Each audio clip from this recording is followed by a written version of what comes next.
importantes que definen a cada uno de esos elementos. Muy simple, pero para que entendamos qué características físicas son importantes en cada uno de esos elementos. Y después vamos a ver unos ejemplos así de cómo se estudia el subsuelo, qué herramientas. De acuerdo, Carlos la vez pasada me decía que quería ver algunas imágenes sísmicas, cómo se ven. Así que traje también un poco de eso para que veamos cómo también se estudia el subsuelo en las cuencas sedimentarias y qué es lo que se ve, para que tengan idea de cómo se trabaja. Entonces, bueno, vamos a empezar. Primero voy a abrir el programa, el documento que le preparé.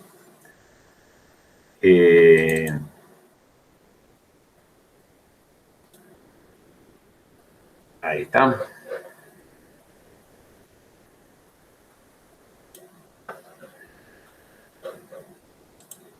Y ahora vamos a... Entonces, vamos a continuar con las clases. Bueno, la vez pasada vimos esta imagen que la voy a repetir varias veces porque, bueno, son todas las cuencas, como dije, las cuencas sedimentarias que hay en Argentina, y las que están en violeta marcan las cuencas sedimentarias que han comprobado y que producen petróleo, que están en producción, son cuencas que están en producción. La más importante desde el punto de vista de un poco de lo que vamos a tratar en el curso es la cuenca neuquina, que es donde, bueno, se encuentra Vaca Muerta como parte del relleno de esta cuenca. ¿Se acuerdan que vimos así lo que era una cuenca sedimentaria? Es una depresión, a modo de ejemplo, es una depresión que se va originando a lo largo de un tiempo geológico. En millones de años la corteza se va de alguna manera hundiendo y va permitiendo que los sedimentos que van generándose en la superficie vayan siendo sepultados y enterrados en estas depresiones de la corteza, tanto con la corteza puede ser la corteza continental o oceánica. Entonces, este material se va a ir a lo largo del tiempo, se va a ir acumulando y va a ir rellenando esta depresión. Eso lo vimos de a poco va viendo como es lo que se llama subsidencia, la cuenca, esa parte de la litósfera se va hundiendo y los materiales que van siendo erosionados en las zonas que se generan relieve van siendo transportados por los ríos, van depositándose en estas áreas de la corteza que por las características, como dijimos, endógenas, se produce el hundimiento y la posibilidad de que estos sedimentos de alguna manera empiecen a estar preservados en el registro geológico. Entonces, una de las formas, como desde el punto de vista petrolera, todo este relleno, que, bueno, acá preparé una diapositiva un poquito más armada en cuanto a cómo analizarlo esto, desde el punto de vista de las cuencas sedimentarias, los procesos naturales, o sea, uno lo que estudia son el tipo del relleno que tienen las cuencas, que son el relleno de sedimentos que tiene la cuenca, y que esos sedimentos cuando lo estudia sin el interés del petróleo, estudia las cuencas sedimentarias, estudia el relleno de estas cuencas, que pueden ser rellenos fluviales, o sea, ríos que surcaron esa zona y que de alguna manera por el fenómeno de subsidencia se queden preservados en la cuenca. Pueden ser depósitos eólicos, pueden ser depósitos glaciares, marinos. Y vimos también que cada cuenca sedimentaria tiene una historia de formación que tiene una apertura, o sea, hay un momento donde se inicia ese proceso endógeno que empieza a producir espacio de sedimentación, y también tiene un cierre, hay un momento que la cuenca se cierra. Entonces, a modo de ejemplo de un bloc diagrama de la cuenca neuquina, que tiene, bueno, un momento de apertura, un momento de expansión de la cuenca, y después se cierra y se forman todos,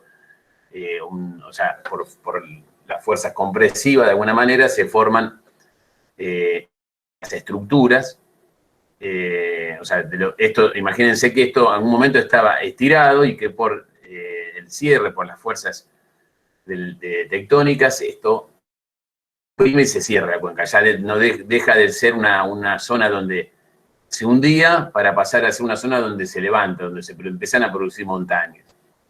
Entonces, desde el punto de vista, esto sería como, desde el punto de vista de los procesos naturales que hacen a la formación de una cuenca sedimentaria, desde su relleno hasta, bueno, toda la historia de apertura y cierre.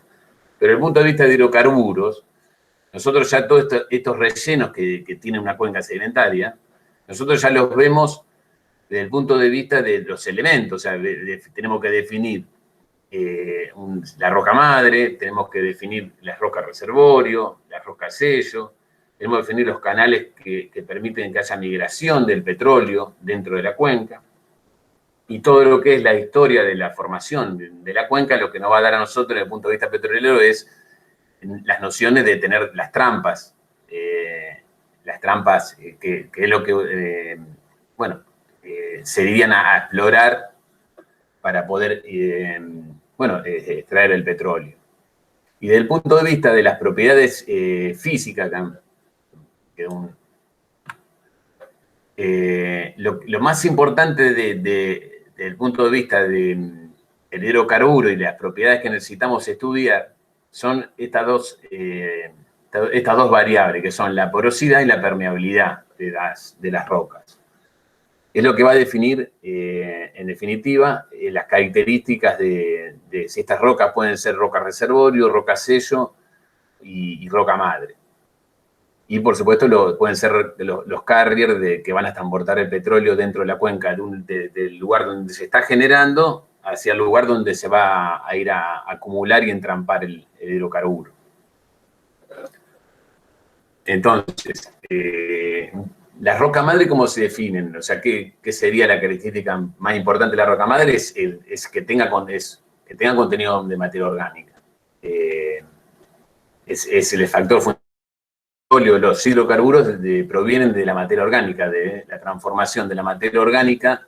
Una vez que es enterrada, empieza a estar en el dominio del subsuelo y empieza a estar sometida a las condiciones de presión y temperatura que se van a ir generando en el subsuelo, esa materia orgánica, bajo condiciones anóxicas, desprovistas de oxígeno, se va a ir transformando en un medio anóxico en petróleos. Como vimos, ¿se acuerdan en la clase pasada? Que con la profundidad, a medida que va profundizándose, empieza a generarse esta materia orgánica, empieza a transformarse en petróleo alrededor de los 1.000, 1.500 metros de profundidad, que más o menos 60, 70 grados de temperatura, y después empieza a transformarse en gas húmedo y después gas seco. Cada uno de esos intervalos de temperatura definía las ventanas de petróleo y las ventanas de gas. Lo más importante de la roca madre, bueno, dijimos entonces el contenido de materia orgánica. Esta es la apariencia que se vería en muestra a mano. Son materiales más tipo lajosos, o sea, lo que son arcilitas o fangolitas.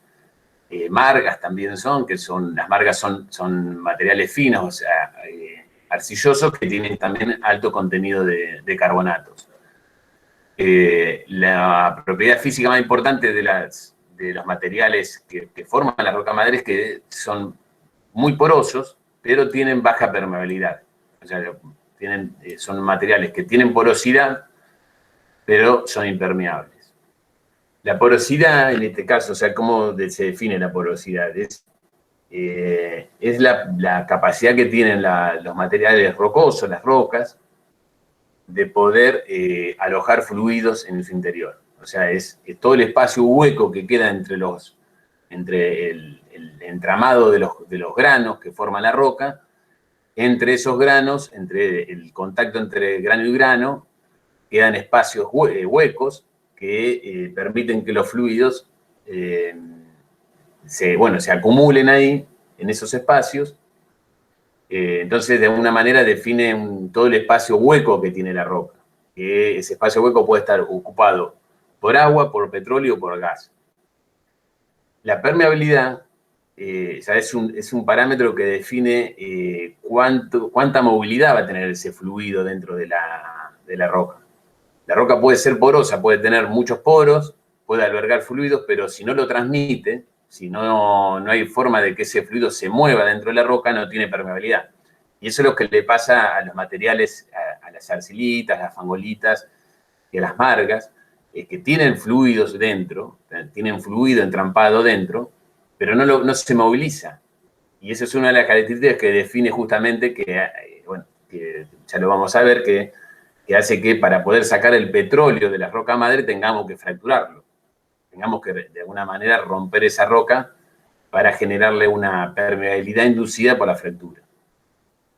Esa sería como la característica más importante de la roca madre. Bueno, esto vimos, ¿se acuerdan la vez pasada, este diagrama de la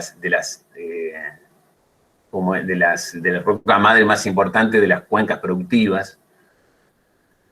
Estaba el contenido de materia orgánica que tienen, por ejemplo, en la cuenca neuquina hay 4 intervalos generadores de roca madre. Lo que se llama el precuyo, la formación Molles, la formación Vaca Muerta y la formación Agrio. De estas 4 formaciones, 2 están en ventana de gas y ventana de petróleo, y las otras 2 están solamente en generación de petróleo. O sea, si iríamos a buscar gas, esto quiere decir, si iríamos a buscar gas, el gas habría que buscarlo en posiciones dentro de la cuenca que se encuentren ambas formaciones, o bien Molles o bien Vaca Muerta, en generación de gas. Acá está el contenido de materia orgánica, fíjense, Vaca Muerta es un contenido muy elevado. El precuyo tiene puntualmente, en algunos lugares, tiene mucho, valores relativamente altos de materia orgánica, pero en volumen es muy poco, tiene poco espesor y arealmente es bastante reducido. En cambio, Vaca Muerta tiene espesores bastante importantes, o sea, un promedio ronda los 400 metros, pero tiene una extensión muy grande. Es una extensión areal muy grande, que es lo que le confiere justamente la riqueza de Vaca Muerta en cuanto a la potencialidad que tiene de generar tanto petróleo como gas. En cuanto a las rocas reservorio,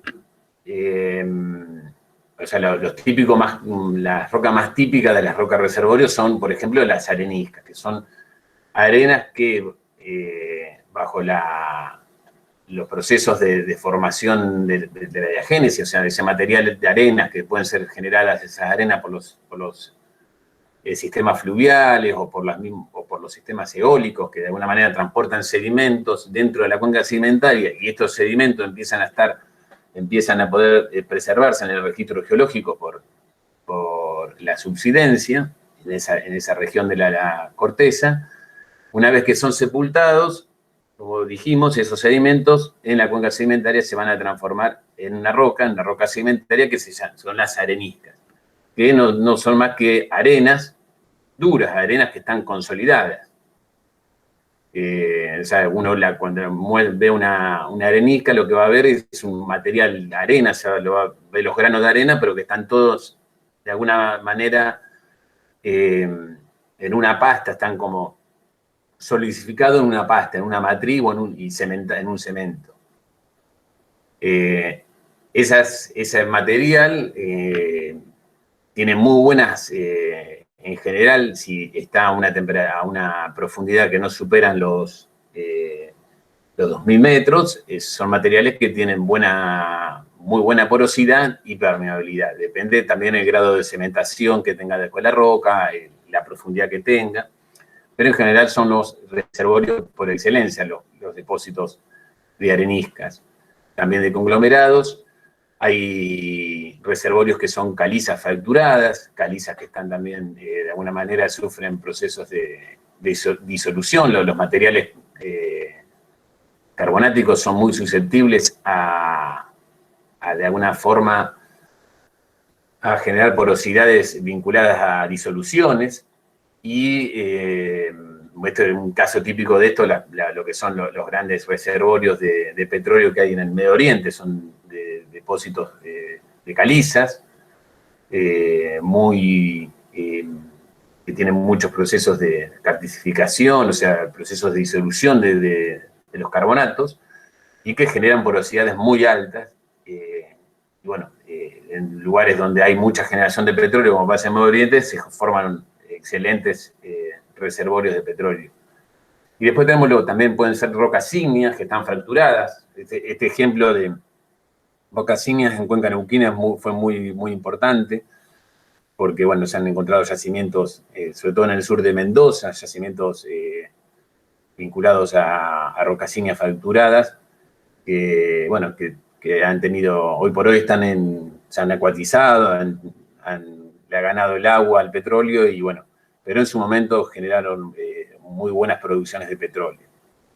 Y básicamente las propiedades que tienen las rocas reservorios son que son, como dijimos, muy porosas, tienen una porosidad muy alta y son permeables. O sea que lo que recordemos era la posibilidad de que ese fluido se transmita dentro de la roca y de alguna manera, si por medio de una perforación atravesamos estas rocas reservorios, los fluidos van a migrar desde la formación geológica al pozo. Y el contenido de materia orgánica en general es bajo o nulo, no tienen contenido interno alto en contenido de materia orgánica, pero sí, por supuesto, si están en una condición de estar en una trampa, imagínense que esto está en el subsuelo, acá tenemos una pila sedimentaria por encima de este anticlinal, si el petróleo de alguna manera llega a migrar y se entrampa en esta estructura, por supuesto va a estar saturada en petróleo o en gas, pero no es un petróleo originado en esta roca, no está originado, sino que el petróleo se originó en la roca madre y por los procesos de migración fue transportado hasta la estructura por medio de los mismos niveles arenosos. Si estos niveles arenosos tenían los carriers que transportarían el hidrocarburo generado en la roca madre hasta la estructura, hasta la trampa. Acá en modo de ejemplo pongo, este es un afloramiento típico, muy característico de Neuquén, se llama el Cerro Corona, que queda en la zona en el norte de Neuquén, mostrando acá justamente depósitos, acá hay unos depósitos marinos, que se llama la formación agrio, que como vimos, es una unidad generadora de petróleo. Recuerdan que había 4 unidades de generador de petróleo, bueno, la formación agrio es una unidad generadora de petróleo, en el norte de Neuquén, y por encima siguen un intervalo de arena, esto todo un nivel arenoso, que es lo que se llama el miembro troncoso inferior, que es un reservorio por excelencia, uno de los mejores reservorios que se desarrolló en Argentina, bueno, y de acá los yacimientos más importantes de petróleo de la cuenca neuquina salieron de estas arenas. Tienen porosidades muy altas, porosidades que llegan al 30%, o sea, del volumen, muy altas son, muy buenas permeabilidades, y justamente su naturaleza de ser, fíjense que acá se ve como una discontinuidad, hay como unas capas estratificadas, y hay una superficie, y por encima siguen un cuerpo de arena bastante homogéneo, pero que tiene toda una estructuras en diagonal, que se llaman estructuras entrecruzadas, que denotan el ambiente que la generó, que son un ambiente eólico, son dunas eólicas, y bueno, que han generado, le ha provisto de unas condiciones físicas, petrofísicas excelentes, que después, bueno, actúan como rocas reservorios, donde esto está entrampado, generaron condiciones excelentes de reservorios de hidrocarburos. Y arriba, justamente ahí viene el Cerro Corona, está coronada toda la secuencia con un manto de anhidrita y yeso, de unas evaporitas, que cubrieron súbitamente todo este campo de dunas que se desarrolló en esta zona del norte de Neuquén, sur de Mendoza. Estamos hablando de un tiempo geológico pasado, o sea, estamos hablando de de lo que sería el Cretácico inferior más alto, cerca de los 130 millones de años. Había en esa zona una generación de un desierto en esos tiempos mesozoicos.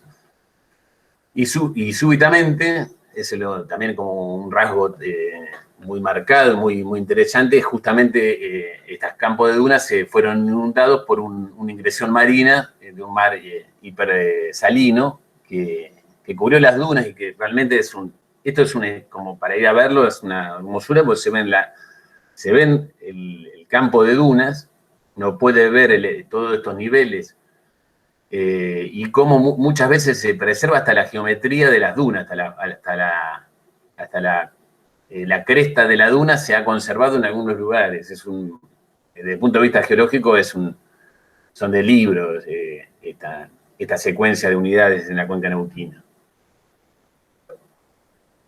Con respecto a la roca sello, bueno, las rocas sellos, como tienen que ser sellos, tienen que ser, no permitir que el petróleo que viene migrando de la roca madre de forma ascendente hasta llegar a la superficie tiene que estar atravesado por estas rocas sellos que van a permitir que justamente el petróleo no siga migrando y se vaya acumulando por debajo de la roca sello, siempre y cuando tenga una condición de entrampamiento, de cierre.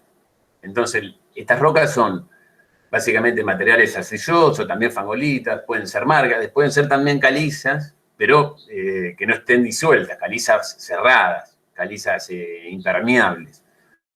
También rocas ígneas que no estén fisuradas y evaporitas como vimos recién. Entonces son lo que la propiedad de física más importante es que pueden o no tener porosidad, porque dijimos una arcilita tiene porosidad, lo que no tienen que ser todas las rocas sello impermeables, tienen que tener una impermeabilidad muy alta. Si empiezan a tener una cierta permeabilidad, empieza a haber una generación de un sello que no es del todo eficiente y de alguna manera permite que se fugue el petróleo y el gas que están por debajo. Por supuesto, en la naturaleza nada es casi absoluto, siempre hay fugas, los sellos no son sellos totalmente efectivos, pero bueno, el balance entre el aporte que puede tener la trampa y la fuga, si ese balance es mayor la entrada que la fuga, o sea, mantendría la estructura siempre cargada. En general, bueno, las rocas sellos, esto es una secuencia de limolitas que están desarrolladas en Neuquén, o sea, son materiales que generalmente uno las ve levemente laminadas, materiales, bueno, son arcilitas, materiales muy finos, al tacto son muy suaves. También, bueno, tienen estas estructuras laminadas, pueden ser más masivos, pero en general se distingue fácilmente de las arenas. Es básicamente lo mismo que podemos ver en nuestro río Paraná, o sea, las arenas las distinguimos por la característica, digamos, los granos de arena. En cambio, los materiales finos, que son más arcillosos, son más suaves al tacto, más plásticos, se te pegan en los dedos. Bueno, ese material es el mismo que forma las rocas sedimentarias. Entonces, este sería, a modo de ejemplo, cómo es la columna estratigráfica de la cuenca neuquina. O sea, vemos lo que marca la columna es justamente el relleno de la cuenca sedimentaria, o sea, de lo que fue el relleno en esa zona que empezó en el Jurásico temprano, empieza el relleno, y se va depositando justamente, bueno, empieza a tener todo un relleno que empieza a ser continental, después hay un relleno marino, que es la formación Molles, y tiene varios ciclos de inundaciones y regresiones, o sea, no vale la pena por ahí recordarlo, pues es bastante complejo los nombres que tiene, pero va generando en ese relleno todo un relleno de materiales finos, de limolitas, fangolitas, que son de estas ingresiones marinas, después sedimentos más arenosos, que están acá marcados en amarillo, que son una unidad que formaría los potenciales reservorios. Después nuevamente tiene una nueva ingresión marina, que es la formación Vaca Muerta, nuestra formación de interés. Y bueno, y después, esta justamente es una columna, la cuenca neuquina es bastante heterogénea en cuanto a la distribución no tiene una columna estratigráfica unificada, o sea, única, sino que depende de la zona, tiene características particulares que, bueno, que genera una columna tipo en varias regiones. Esta es la columna estratigráfica de lo que es la cuenca neuquina en el sector norte. Por eso acá en esta zona, Vaca Muerta, si bien está en todos los lugares, es reconocible esta secuencia de unidades, en algunos lugares están más desarrolladas, como es en el centro de la provincia de Neuquén, la formación Vaca Muerta ahí tiene casi 400, 500 metros de espesor, tiene un espesor más grande que en la región, que en el norte de la cuenca.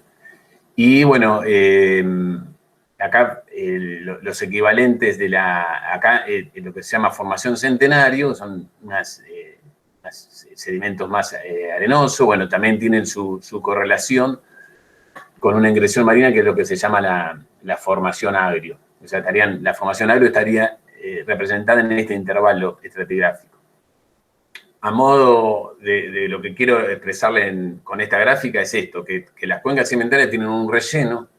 Este es el relleno sedimentario, este es el nombre que le damos a las unidades, y desde el punto de vista petrolero empezamos a definir justamente dónde están los intervalos de roca reservorios. Bueno, roca reservorios son todos estos niveles más arenosos, o sea, niveles arenosos que están en la sección del Precuyano, niveles arenosos de la formación Lajas y niveles arenosos de la formación Centenario. Las rocas madres, ¿dónde estarían? Bueno, acá potencialmente habría en lo que es el Precuyo, por eso lo ponen con signo de interrogación, que habría ahí en la zona, en el noroeste de la cuenca, en noreste de la cuenca, posibilidades de que tenga intervalos rocas generadoras. Después tenemos como intervalos generadores la formación Molles y Vaca Muerta. Y después, como rocas sellos, tendríamos lo mismo. O sea, tendríamos, si estamos buscando rocas reservorios que están entrampadas en lo que sería el Precuyano, el sello serían justamente los materiales arcillosos que forman, que constituyen a la formación Molles. Por eso acá marcan cuál sería el intervalo estratigráfico que actuaría como sello.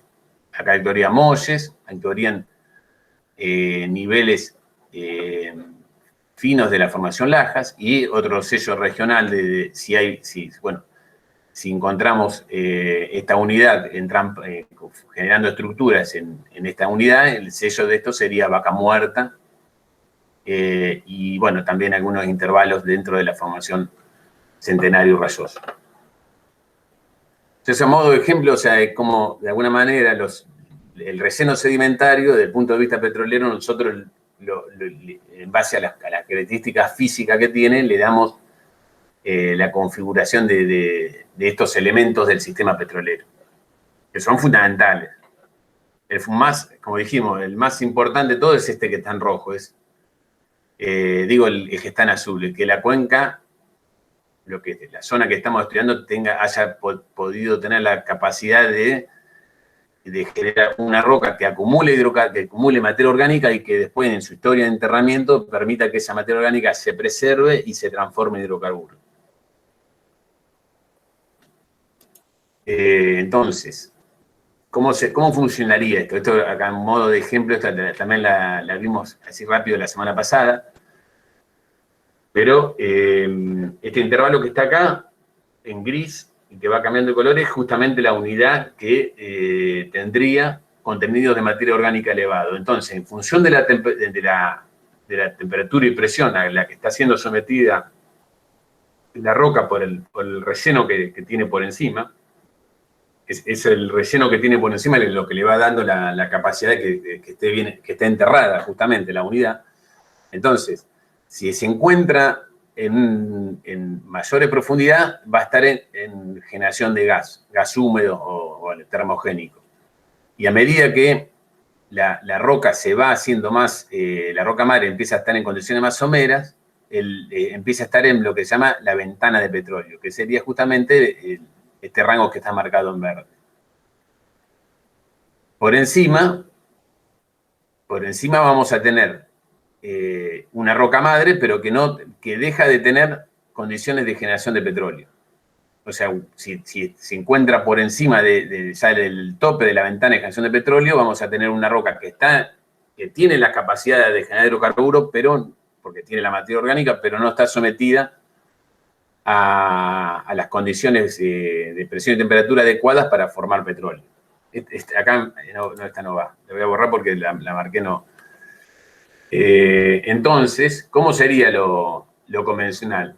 Lo convencional sería justamente, y lo que se buscaba antes, era justamente buscar las trampas, buscar justamente en esas condiciones de que hablábamos, que las cuencas sedimentarias son lugares de la corteza que están siendo sometidas a esfuerzo, entonces esos esfuerzos generan que se deforme la litósfera y deforme justamente toda esa cobertura sedimentaria, y se formen estas estructuras pliegues y fallas, y que los hidrocarburos que están en condiciones de generación, tanto petróleo como gas, de alguna manera, por mecanismos naturales de la naturaleza misma de la cuenca, van a ser expulsados de esa roca madre que es impermeable, es porosa, pero es impermeable, y cuando ese material es expulsado, el material empieza a migrar por rocas que son los carriers, que son rocas que tienen permeabilidad, pero que no están en condiciones de generar trampas, sino que migra el hidrocarburo por esa estructura, por esa roca, hasta llegar a un lugar donde justamente se encuentra con la combinación entre una roca reservorio y una roca sello que la cubre. Y si se genera justamente un cierre, el petróleo y el gas se van a acumular. Y acá lo que muestra esta figura, justamente después del petróleo y el gas, si migran los dos fluidos, se produce una segregación. El gas va a estar por arriba formando una capota de gas, y el petróleo va a estar por debajo. Entonces lo que se buscaba convencionalmente era eso, se buscaban estas trampas, y se buscan todavía porque siguen siendo objetivos también exploratorios, es buscar justamente esta estructura, que es lo que uno ve con la sísmica, o con las correlaciones de pozo. O sea, uno ve justamente, esto es lo que no ve el petróleo, ve justamente esta estructura en sísmica. Y de acuerdo a la historia de generación, a los timings de generación, uno,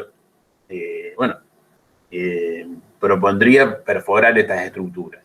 Si uno buscaría la cresta sin tener nociones de cómo fue la migración y qué estaría generando, porque uno tampoco sabe que tenemos una roca en la zona, una roca generadora. Ahora, si no tenemos certeza, no tenemos perforaciones que nos diga qué profundidad está la roca generadora, nosotros podemos encontrarnos tanto con petróleo como gas. Bueno, si perforamos la cresta y estamos con una roca generadora en ventana de gas y petróleo, vamos a encontrar los dos fluidos.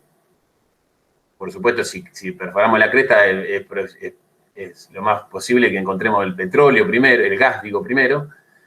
Y bueno, y si buscamos el petróleo, vamos a tener que perforar los flancos de esa estructura para buscar el petróleo, ¿no? Muchas veces pasaba eso, que en yacimientos que se querían producir petróleo y no gas porque no había plantas de tratamiento. El tema, la producción de gas es bastante compleja porque necesita toda una infraestructura muy especial. Entonces, los yacimientos que son ricos en gas y no tienen la planta de tratamiento, se lo trata de evitar la producción del gas para no tener que, ventearlo, quemarlo, porque si no tenemos la posibilidad de tratarlo, de poder de alguna forma ese gas que entre en un gasoducto, no se puede producir. Entonces, cuando suceden esas condiciones, lo que se va a perforar es decir, voy a buscar dónde está en esta estructura el halo de petróleo para producir el petróleo seco, sin gas. Aparte, el mismo gas que está en la calota, en el techo, actúa como una especie de empuje, o sea, un poco lo que motoriza a que se mantenga la presión dentro del yacimiento. Entonces, muchas veces el gas no se produce justamente para mantener la presión lo más constante dentro del yacimiento. Pues si se saca todo este gas, se produce una disminución de la presión y muchas veces se pierde la productividad de la zona petrolífera. Pero bueno, eso sería otro tema más que nada vinculado a la producción. Lo importante es entender el concepto. Ese concepto de lo que se buscaba convencionalmente eran este tipo de estructuras, donde el petróleo que estaba en esta estructura no se generaba acá, se generaba en la roca madre y migraba bajo determinadas condiciones hacia las trampas. El entrampamiento no convencional justamente, ¿qué va a buscar? Obvia todo esto. Directamente va y busca a la roca madre en las posiciones que si se quiere tener un shale oil, o sea, que si quiere producir petróleo, se va a buscar a donde está la formación de interés, que es generador de petróleo, en ventanas de petróleo. Y si se van a buscar proyectos que tengan gas, se va a buscar donde está la roca generadora en ventana de gas. Entonces, como mediante la fractura, mediante esta técnica que se fue desarrollando y tiene un desarrollo muy alto hoy en cuanto a la posibilidad de hacerse, porque las fracturas hidráulicas se vienen haciendo hace muchos años, pero la posibilidad de hacer hoy pozos dirigidos, pozos horizontales y hacer múltiples fracturas en cada pozo, múltiples fracturas en los pozos, permite justamente que la técnica se haya mejorado mucho y se generan muchas fracturas y bueno, lo que permite que directamente a la roca madre, que es impermeable, es porosa, pero impermeable, mediante la fractura se generan permeabilidades inducidas que hacen que esta roca que tiene el petróleo alojado, pero que no puede migrar naturalmente por medio de las fracturas, se produce ese fenómeno que el petróleo pueda migrar hacia las zonas de menor presión, que es justamente donde está la perforación. Acá voy a dar algunos ejemplos de entrampamientos. Este es un caso de la cuenca neuquina. Esto es como un yacimiento que se llama Desfiladero Bayo, Desfiladero Bayote, que está en el norte de la provincia de Neuquén.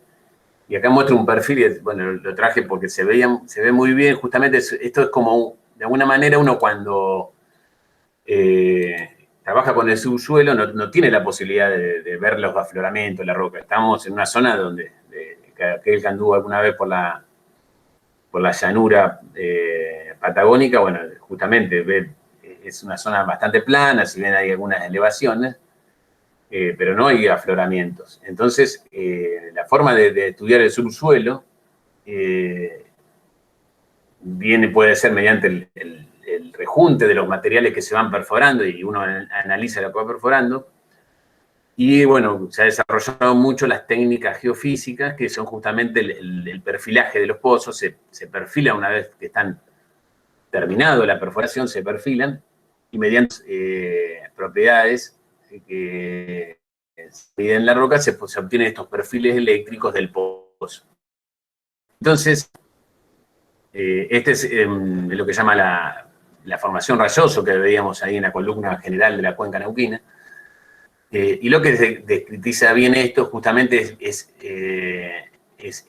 sectores donde están, que son ricos en arcilla y lugares o capas que son ricas en arena. Entonces estos saltos que pone esta curva está marcando la alternancia de arenas y de arcillas, de arenas y de arcillas.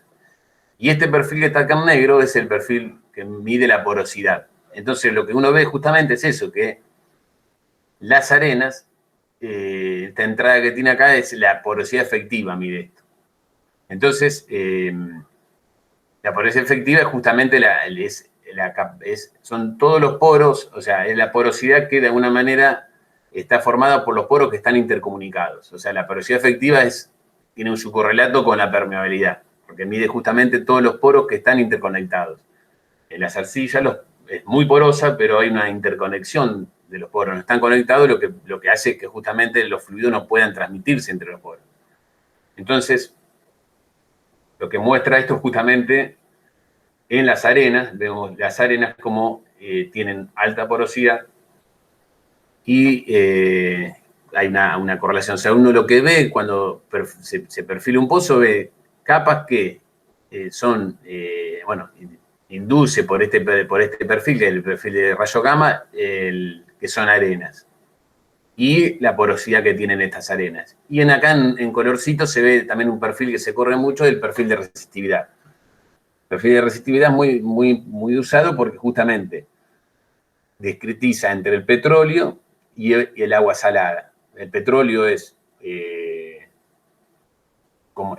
poco conductivo, es muy resistivo el petróleo, y el agua no, el agua cuando es salada es muy conductiva. Entonces, cuando tenemos presencia de petróleo hay un salto en la resistividad, y si tenemos agua dulce, como pasa en esta capa, por ejemplo, si uno mide la resistividad en esta capa, que tiene valores más bajos, nos daría, la punzaría, nos daríamos que sacaríamos agua de esta capa. En cambio, los niveles más superficiales, donde la resistividad es más alta, se alojaría el hidrocarburo.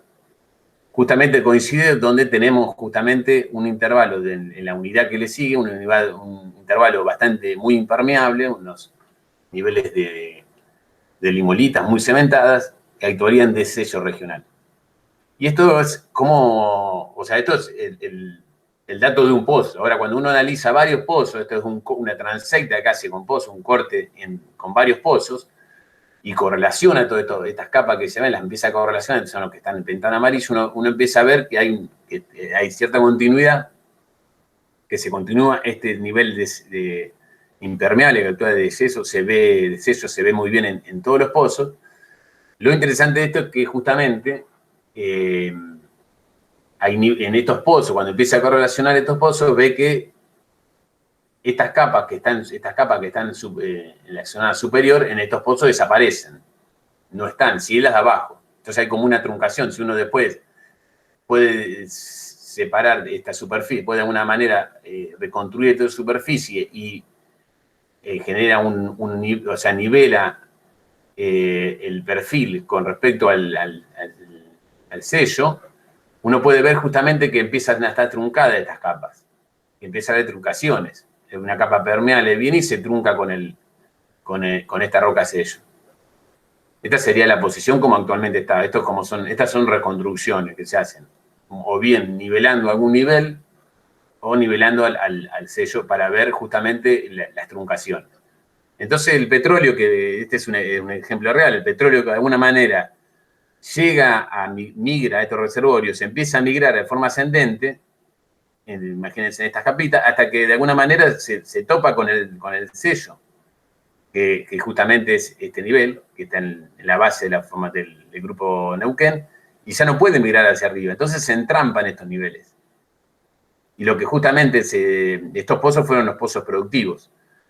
En cambio, estos pozos que estaban acá quedaron muy abajo, o sea, por el petróleo, de alguna manera, se cargó hasta esta estructura, hasta más o menos hasta esta longitud, hasta esta distancia, digo, se cargó. Entonces, bueno, si perforamos en esta zona vamos a encontrar agua. Ahora, si perforamos entre esta ubicación y esta, que justamente acá es donde los reservorios están desarrollados, vamos a encontrar la zona de petróleo. Esto mismo se puede ver en un mapa, o sea, esto sería como un mapa. Después lo que hace uno es, cada una de estas superficies lo que hace es mapear, hace un mapa con todos estos datos de los pozos y reconstruye un mapa. Este mapa que está acá es el mapa de uno de estos niveles que están acá adentro. Es el mapa de uno de estos niveles. Entonces, justamente lo que empieza a visualizar es cómo se empieza a entrampar el petróleo y en esa capa. Ahí está limitado justamente por esa truncación que tiene la capa. Bueno, en distintos colores se marcan dónde está el petróleo comprobado y dónde este mismo modelo de entrampamiento uno lo podría extrapolar a otros lugares. O sea, en amarillo serían los potenciales lugares donde esto mismo que funcionó lo puedo encontrar en otros lugares.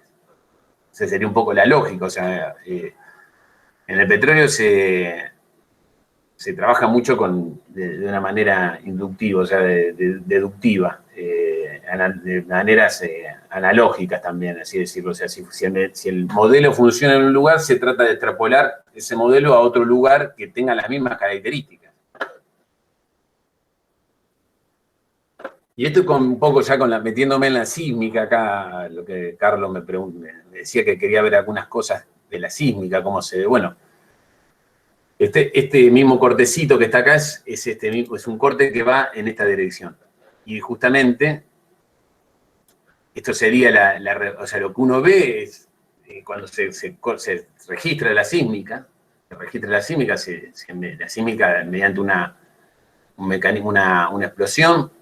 Se ponen hay un camión registrador que mide el tiempo de que se hizo se detonó la zona de la fuente, y tiene toda una corrida de receptores donde se empieza a medir la velocidad, el tiempo que tarda en recibirse la señal de esa explosión.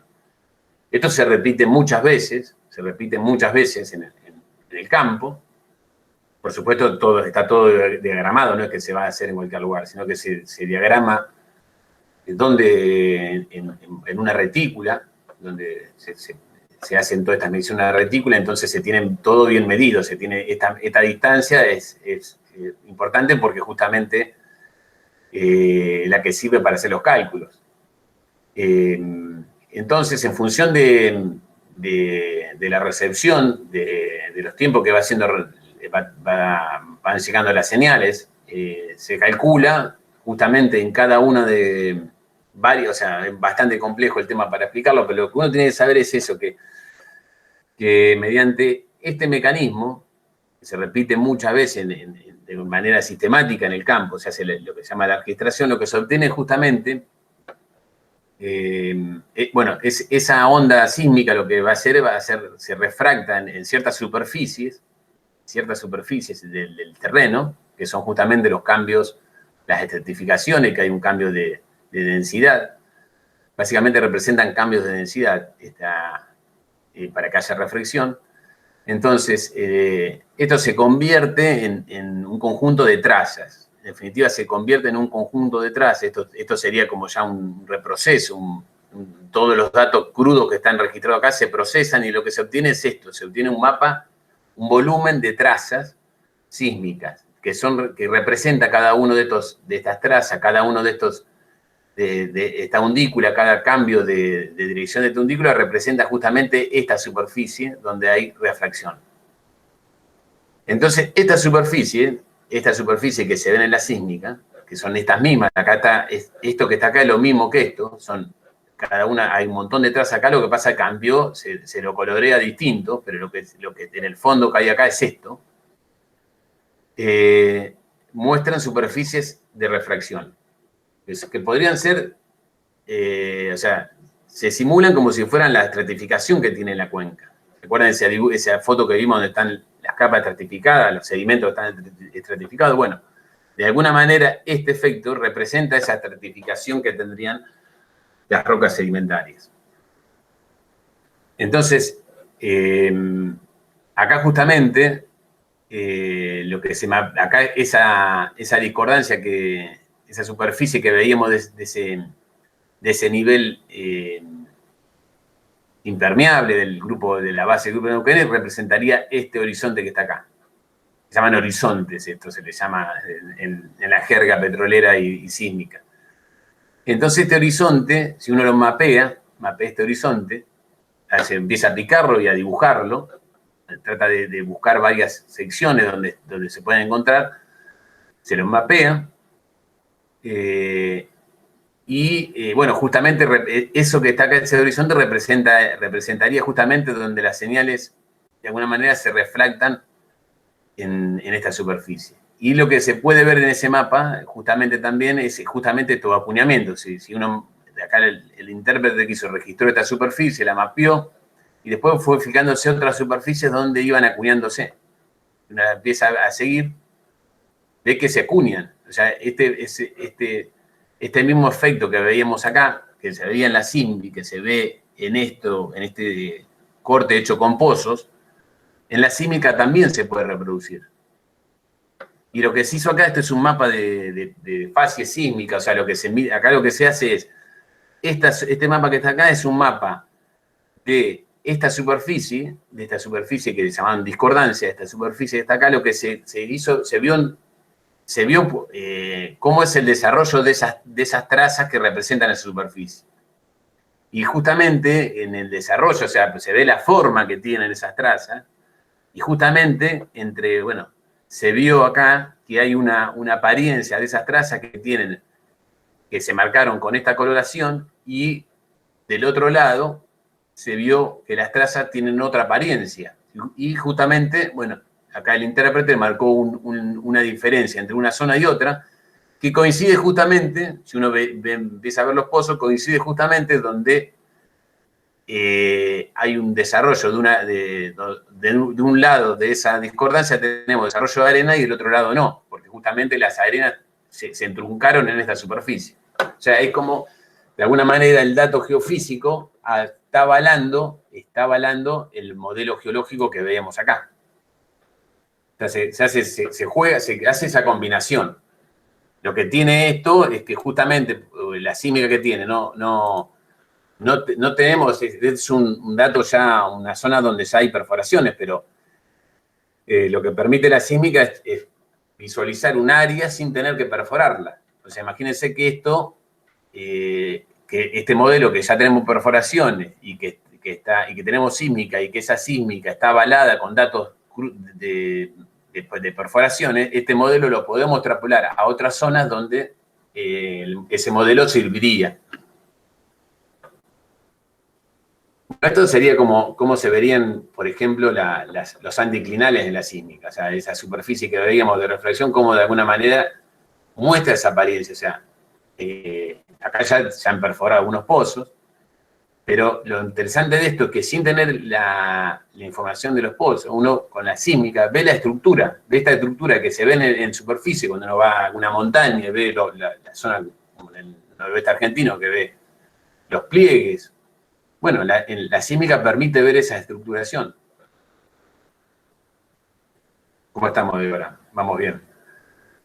Por ejemplo, también esto lo saqué de un libro, está medio chingueado ahí, pero quería mostrarle también esta unidad, el troncoso ese que veíamos en el Cerro Corona, que le mostraba cómo se ve en el subsuelo por medio de los perfiles eléctricos. Y se ve muy bien justamente ese contacto que veíamos con la formación agrio, las arenas, que son arenas muy, ese fue el reservorio por excelencia de la cuenca neuquina de petróleo. Entonces, acá hay una corona, se sacaron coronas, se ve las muestras, son arenas muy finas y muy permeables y porosas. Y arriba está el troncoso superior, que es ese nivel, de ese manto de vaporita, de anhidrita que lo cubrió. Y esto que muestra acá es el yacimiento Puesto Hernández, y donde se hizo un mapa de los espesores de esta unidad. Se mapearon, o sea, se perforaron varios pozos, hay muchos pozos perforados acá, y se midió justamente el espesor de la base y del techo, se midieron el espesor y se armó este mapa. Entonces se vio esta configuración, donde tenemos máximo espesor en esta tirada, que es una de las dunas, como si tenemos el desarrollo de una duna, donde tenemos espesores de 30 metros, y acá zonas de menor espesor. Entonces, con la sísmica, o sea, acá tenemos la sísmica que está registrada en la zona, o sea, vemos también los horizontes, este horizonte que está acá en amarillo es el troncoso, el techo del troncoso superior, se puede mapear, y entonces uno con la sísmica lo que tiene es mucho dato, y puede de alguna forma, y sobre todo con la sísmica 3D, que es la sísmica que tenemos un volumen de trazas, o sea, tenemos trazas cada 50 metros. Cada 50 metros tenemos una traza. Y entonces, y hasta, si hay sísmica más densa, hasta cada 25. Entonces, cada 25 metros tenemos una traza sísmica. Tenemos una traza que va marcando estas variaciones, o sea, esta amplitud positiva, cada 25 metros. Si tenemos tanta densidad, ya nos marcaría, por eso se puede de alguna manera colorear como que todo representa un mismo color. Entonces, tenemos mucha densidad de datos y nos permite hacer mapas muy precisos. La diferencia con, no sé, de Extrema con el Pozo es que los pozos los hacemos cada 500 metros, entonces tenemos datos reales y datos puros fehacientes, porque uno ve la muestra que está saliendo ahí, pero son cada 500 metros. No sabemos qué pasa entre pozo y pozo. Ahora, la sísmica, como están esas trazas están tan cerquitas, es como que tenemos más realidad sísmica de lo que pasa entre esos 25 metros entre traza y traza. Por ejemplo, acá, en estas trazas que va viendo acá, vemos que empiezan a bajar de profundidad, se hacen más profundas y empieza a haber como discontinuidades, bueno, que son marcadas como fallas. Estas discontinuidades que va viendo estos escalones se pueden interpretar como si fueran fallas. Entonces, lo que se hizo acá es esto que está acá es un mapa de amplitudes del horizonte que se mapeó acá. Este horizonte que está acá se mapeó arealmente en todo el yacimiento. Y después se hizo un análisis de atributos, un análisis de cómo era esa amplitud en esa traza. Y lo que se ve justamente es en estas máximas amplitudes, fíjense cómo se orientan estas amplitudes, coincide justamente con los máximos espesores. O sea, un rasgo geológico que era el desarrollo de las dunas, de alguna manera la sísmica permite también visualizarlo, en este caso mediante un mapa de amplitudes sísmicas. O sea, un mapa de amplitud quiere decir que en ese horizonte que se mapeó, la amplitud en algunos lugares, en esas zonas donde el espesor es mayor,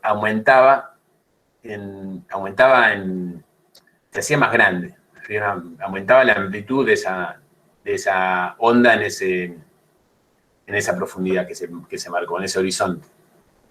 Entonces, de alguna forma, el modelo sísmico sirve de alguna forma para representar el modelo geológico que uno ve con los pozos.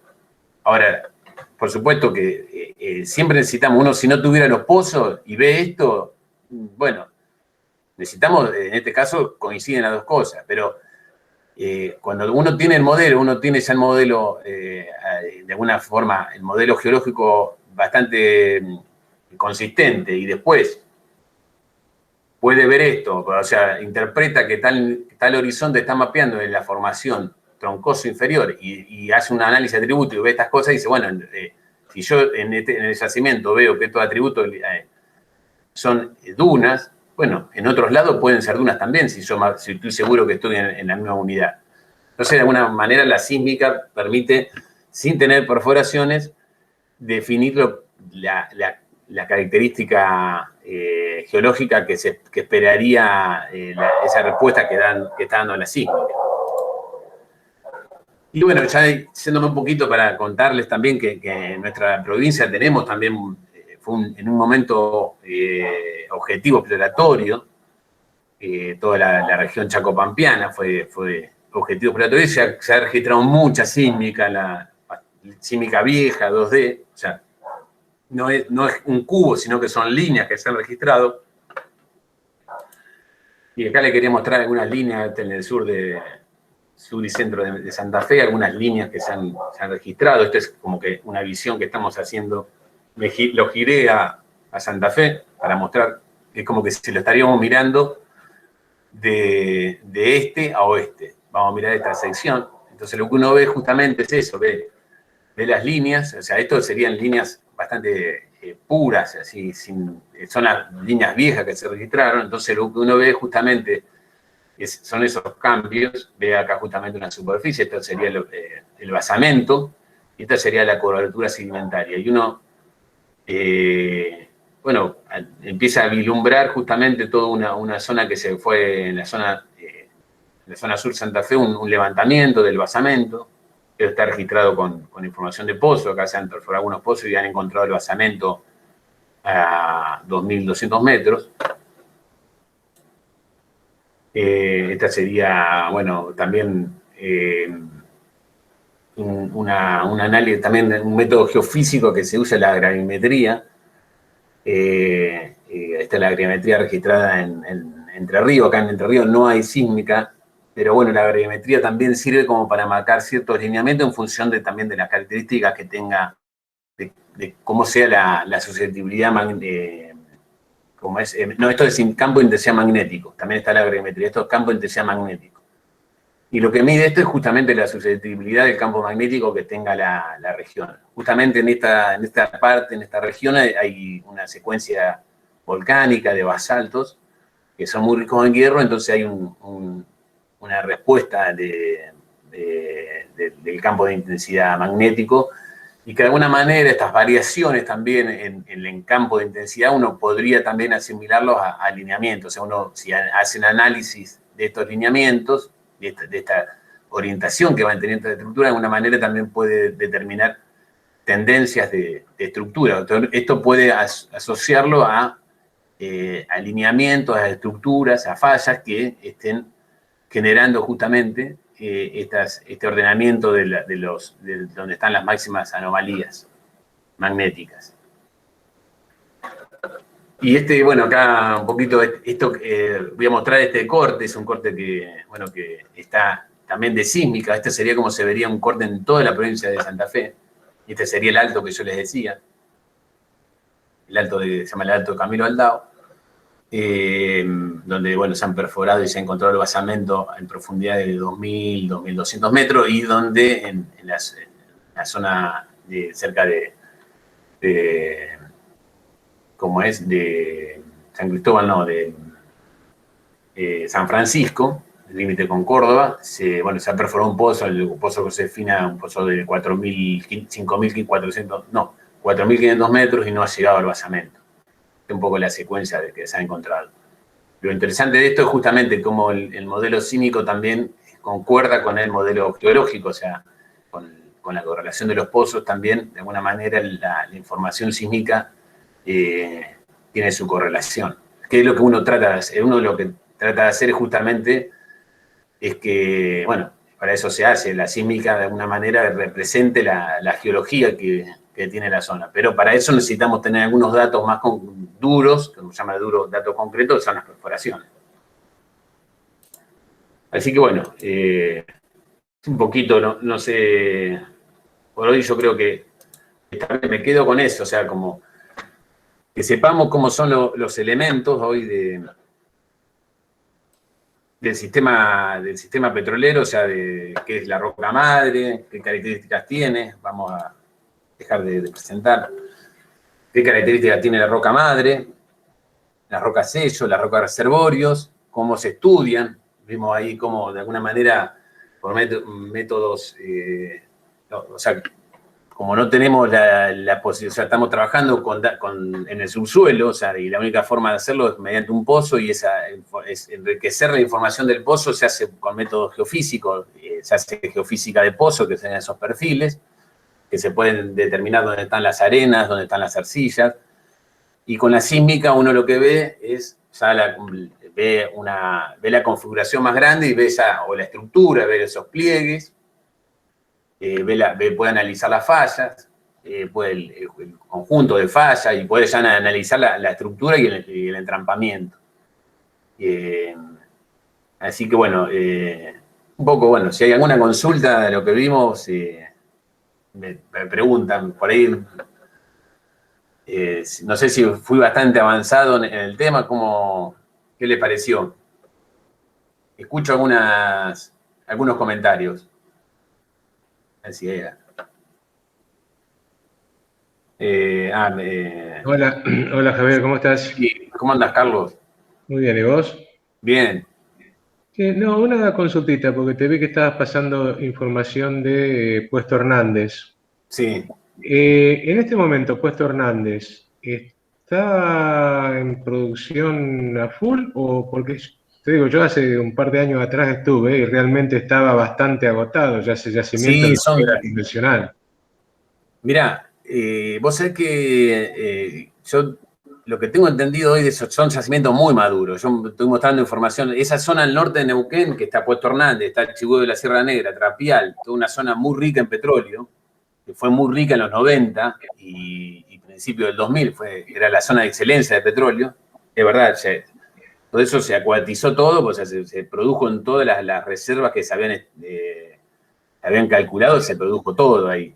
Lo que tiene ahora de interés es el tema de la recuperación terciaria. O sea, hoy está tomando mucho empuje la recuperación terciaria en reservorios someros. Que lo que se hace es, se inyectan polímeros dentro del reservorio. Estamos hablando ya dentro del reservorio. ¿Qué hacen los polímeros? Empiezan a tapar esta permeabilidad que vimos hoy, esta porosidad y permeabilidad. Lo que hace es, como el petróleo está alojado en esos poros, y supuestamente hay poros que no están comunicados del todo, y quedarían petróleos remanentes ahí en esos poros que no están tan comunicados, lo que se hace es tapar los poros que están muy comunicados, que ya tienen agua. Entonces se induce, la idea es tapar los poros que tienen agua, que son más permeables, y dejar que de alguna manera el fluido, forzarlo a que empiece a circular por las zonas donde tendrían menos porosidad y donde el petróleo no ha sido barrido. Entonces, de alguna forma, vos sabés que eso están dando muy bien en estos estudios, que son estudios que se fueron haciendo con la práctica, o sea, de yacimientos muy maduros, que están dando mucha respuesta. Están dando mucha respuesta y una de las condiciones que me decían es que estos andan muy bien cuando los yacimientos son someros, tienen que estar a menos de 1000 metros. Y esta zona, pues Hernández, Desfiladero Bayo, todas esas zonas son zonas donde los reservorios son someros, están a menos de 1000 metros. Entonces tienen esa potencialidad hoy por hoy. Esta zona está tomando relevancia en ese punto de vista de la recuperación terciaria por medio de polímeros. Sí, sí. Si bien es una... O sea, de hecho, en el diario, buscalo Desfiladero Bayo, salieron noticias de la recuperación terciaria en Desfiladero Bayo. Y Puesto Hernández, lo mismo, porque ya Puesto Hernández antes era de Pérez Compan, o sea, lo operaba Pérez Compan, y después de que se estatizó YPF, pasó de vuelta a ser de YPF, pasó a estar de vuelta operado por YPF. O sea, todo ese bloque hoy lo maneja YPF, y está haciendo terciaria ahí. Sí, yo particularmente estuve allá cuando hacía 4 o 5 meses que lo había tomado de vuelta YPF a la operación. Claro. Y no, realmente, si bien había un montonazo de pozos trabajando, lo que sacaban de petróleo era bastante poco, sí, digamos. Sí. Cada 100 metros cúbicos que sacaban 90 de agua. 90 de agua y 10 de petróleo. No, y bueno, saqué esa imagen porque son realmente yacimientos de libros fueron eso. Fueron yacimientos, sobre todo por cuando hablamos de lo convencional, se desarrollaron reservorios ahí que eran de libro, lo que fue el troncoso, lo que mostré, el troncoso superior, no, el troncoso inferior, el troncoso superior es el manto de anhidrita que está arriba, pero tenemos la unidad del troncoso inferior y el miembro Avilé, que se llama, que es una arena que está metida en el medio de agrio. Agrio, que es roca madre. Tenemos dos intervalos. Tenemos una ingresión marina y después esa ingresión marina se retira, no se sabe bien las causas, o sea, como... y se desarrolla todo un sistema de dunas, primero sistema fluvial, sistema de dunas también, y nuevamente es cubierto por el mar. O sea, hay como dos ingresiones marinas. Agrio está representado por dos ingresiones. Entonces quedó tipo un sándwich.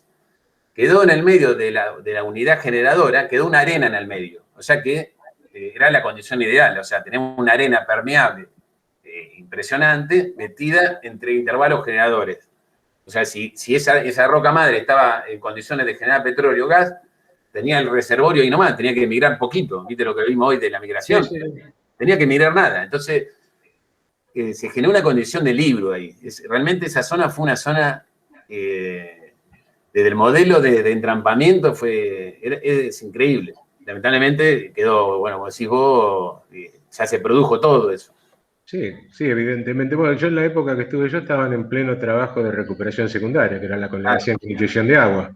Claro. Pero, bueno, ya evidentemente no tenía interés como para seguir perforando, cosas por el estilo, ¿no? Sí, ya hoy se ha perforado mucho. Bueno, lo que mostré ahí de Desfiladero Bayo lo que después se desarrolló fue en el intervalo de Rayoso. O sea, es una zona que ha generado mucho petróleo. Hay una roca madre ahí que generó mucho petróleo. Y lo más importante es eso. O sea, que vos tengas una zona donde la roca madre genere. Y después, por supuesto, tenía estas condiciones de reservorios excelentes, que el petróleo que se iba generando encontraba los lugares permeables para alojarse y había buenos sellos. Y generó entrampamiento de un montón de unidades. Y la última que se desarrolló fue lo que es la formación Rayoso, que, bueno, hasta no hace poco se han encontrado yacimientos todavía de buenas condiciones, qué sé yo, Desfiladero Valle Oeste, después hay una zona que se llama Chachahuén, que ya es Mendoza, pero que es impresionante también lo que ha... Y eso es muy nuevo. O sea, este modelo que te estaba mostraba hoy de entrampamiento por medio de la discordancia, hasta hace 10 años se seguía buscando y se sacó petróleo de esa forma, buscando estos niveles que se iban acuñando en esta discordancia. Bueno, después, no ahora porque ya creo que se va a hacer demasiado largo, pero hay un tema que me interesaría conocer un poco, la parte operativa, la parte de producción que hubo. Por arriba de este yacimiento neuquino, no sé si pertenece, por lo menos las características del crudo eran totalmente distintas.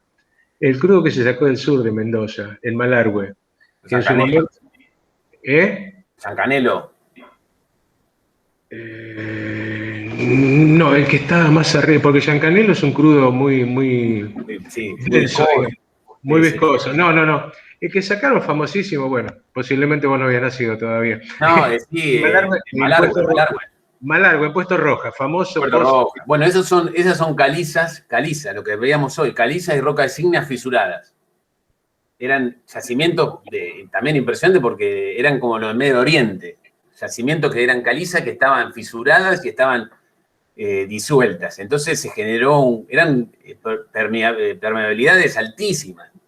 Lo que pasa es que también los reservorios fracturados son muy complejos porque no se rigen bajo las leyes de los medios porosos, como son las arenas, o sea, hay toda una física ahí. Entonces, lo que tiene que ser, cuando producen mucho, pero cuando empieza a venir el agua, se te viene de un día para otro. Sí, se viene de un día para otro. No tiene una... Eso no puede hacer secundaria tampoco. No puede hacer secundaria. Eso no puede hacer lo que se hacía ahí en Desfiladero Valle, en Puesto Hernández. Eso cuando arrancó la producción, me acuerdo que, bueno, aparte de todo lo que le agregaban políticamente para decir que había un yacimiento que daba 600 metros cúbicos por día, era impresionante. Ya éramos Arabia Saudita. Bueno, a los 3 meses Arabia Saudita se le transformó, ¿viste? No sé. Sí, mira, hay un caso en Chigüí de la Sierra Negra, que es el yacimiento, búsquenlo y yo también lo podemos ver, pero fue el yacimiento más importante de petróleo que hubo en Argentina, que queda ahí pegadito a Puesto Hernández. Puesto Hernández se descubre en el año 67 y a medida de ese modelo de entrampamiento empieza a hacerse otros pozos exploratorios en la región y se encuentra Desfiladero Valle, se encuentra Chigüí de la Sierra Negra, después se encuentra Lomita, buscando eso mismo, el Miembro Avilé, el Troncoso, todas estas condiciones de entrampamiento. Y como había tanto petróleo generado, se generó tanto, también se generó reservorios en rocas ígneas fisuradas, en el mismo yacimiento. Vos sabés que esos pozos arrancaban también con 500 metros cúbicos día de petróleo seco, de petróleo puro. Y eran impresionantes, en un momento representaba prácticamente el 20% de Chigüido. Eso. Y de un día para otro, había un pozo que producía casi 1000. Un solo pozo producía 1000. Y de un día para otro, un fin de semana, se le vino el agua. De un día para otro. Se querían morir. El de producción estaba controlando el pozo, le llegan los datos de la producción, mira así, de tener 100% petróleo, mira así el informe, 100% agua. ¿Cómo dice? Repetir el ensayo.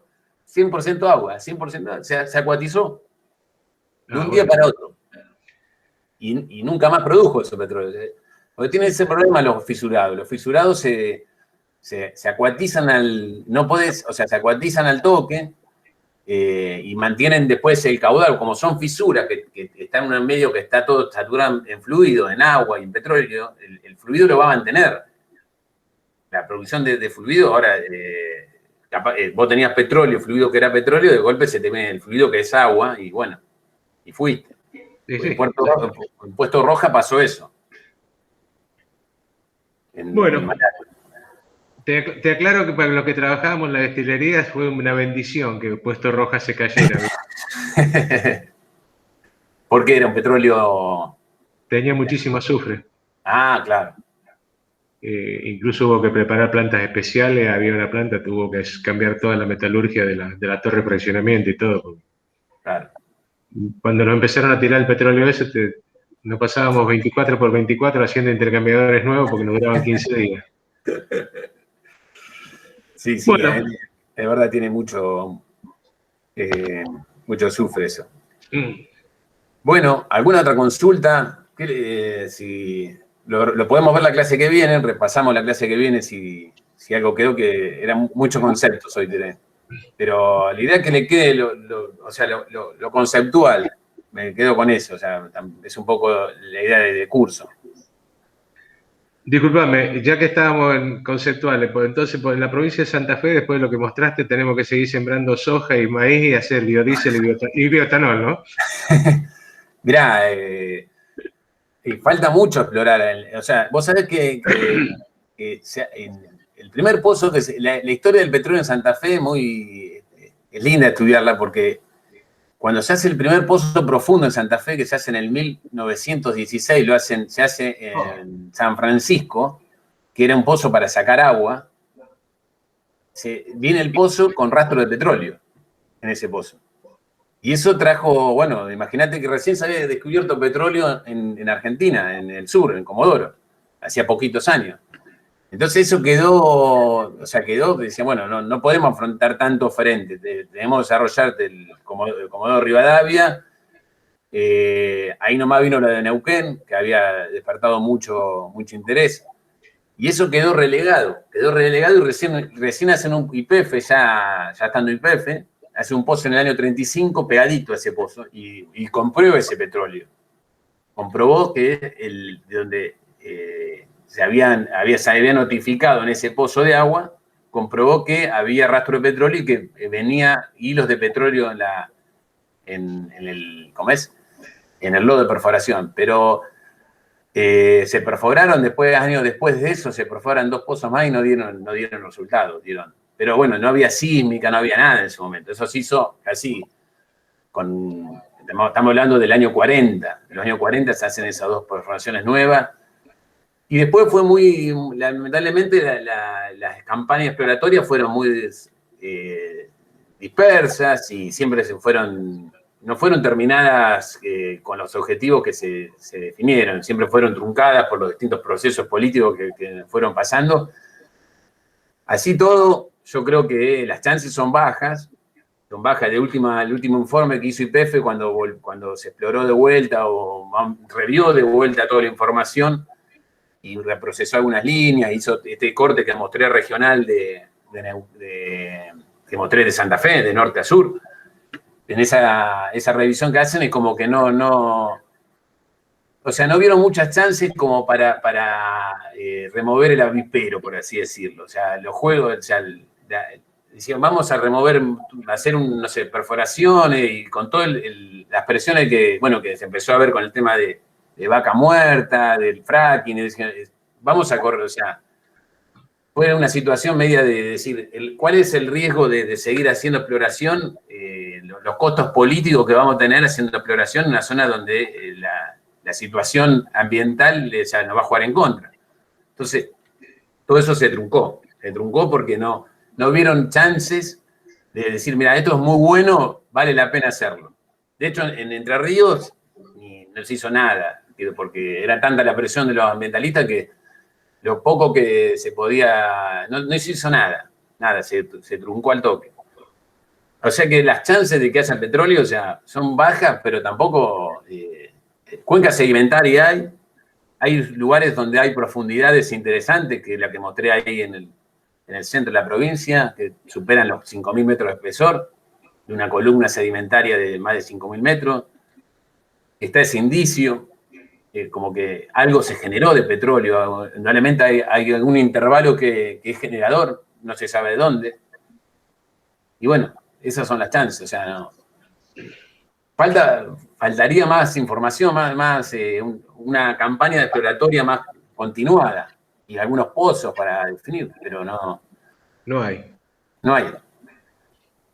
Así todo, bueno, ya, por lo menos en Santa Fe, dentro de todo, hay sísmica, por lo menos yo estoy trabajando un poco con eso, o sea, haciendo unos modelos, no desde el punto de vista petrolero, pero sí desde el punto de vista del estudio de una parte de la secuencia. O sea, lo que tenemos acá es una secuencia paleozoica, después sigue una secuencia, otro ciclo mesozoico que está vinculado con la apertura del Océano Atlántico. O sea, hay unos mantos de basalto que son los mismos que aparecen de la misma edad de los que aparecen en Misiones, que de ahí lo interesante de eso es el punto de vista de definir los acuíferos. O sea, estos estudios estoy haciendo yo más que nada para de alguna manera mapear unidades que sirvan para de alguna manera cuantificar los reservorios, los acuíferos de agua.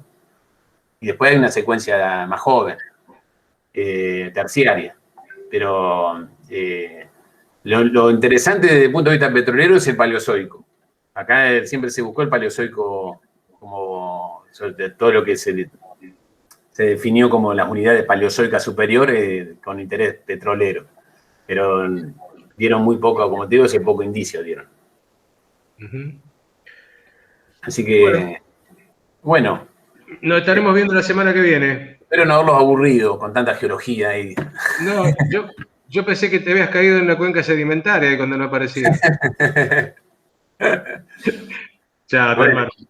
Hasta el martes. Cualquier consulta, lo que quieran, a disposición. Hasta luego. Chao, buenas noches. Yo tengo una consulta. Sí. ¿Hay alguna página donde suban las clases grabadas o algún material?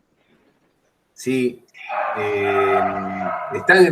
O sea, la estamos subiendo, pero no sé, yo la verdad no la he subido, pero tengo que chequear todo eso, que estén subidas las charlas.